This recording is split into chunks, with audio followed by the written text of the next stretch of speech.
let's talk about typography. So I kind of decided I want to do a cookbook thing and use this header right here and kind of see what I could do with that in the body copy. So first I need to change the color, make some contrast. White just seems to stand out the best. I'm going to need to change the font, something that's a little bit more modern. I've never used Calibri just because everyone does it, so I'll need to make this a little bit bigger and move it over, kind of play with the alignment here.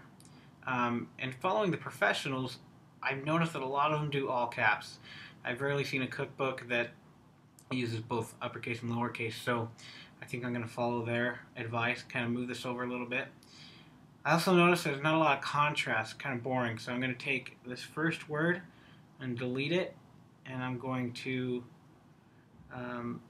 write it out again, but I'm going to put it in a different font. So I'm going to use a contrasting font. So let's say Adobe Cast 1 Pro, italic to be specific. So I put that in, make that a little smaller, move that up, and now I'm just going to play with the alignment until it feels good.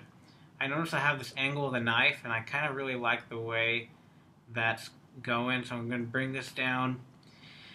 The next thing I'm going to do is play with my kerning, or the spacing between the letters. If I give it a little more, it'll feel a little more luxurious, which I think our audience will enjoy.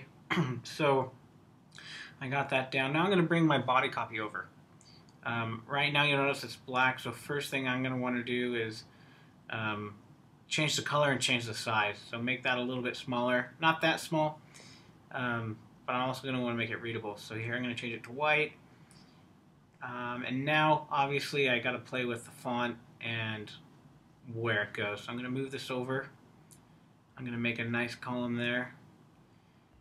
And I'm going to uncheck hyphenate because I don't want any hyphenation going on. So I'm going to want to take this box here, and then I'm going to want to move it over just a bit and kind of figure out where it feels best. Again, I have this really cool angle with a knife, so maybe I'm going to play a little bit with the text box, do something a little bit different, and make the text box go at an angle instead of just being straight up and down. And so if I were to do that, I can drag these two bottom anchor points over and do something really cool with this. And then once I get that, then I can play a little bit more with the spacing. Now notice the angle, the exact same angle of the knife, so that's going to feel really weird. So I'm going to want to bring those two anchor points over until the angle of the text box matches that of the knife. Good, that looks a little bit better.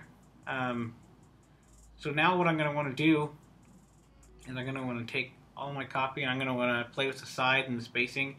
Definitely needs to be smaller. It's still crossing that outside boundary that I set for myself. So uncheck hyphenate. Looking pretty good. So overall, this is kind of maybe something I would do for a cookbook, and make sure to follow the steps next time you do something like this or when you do it for your own.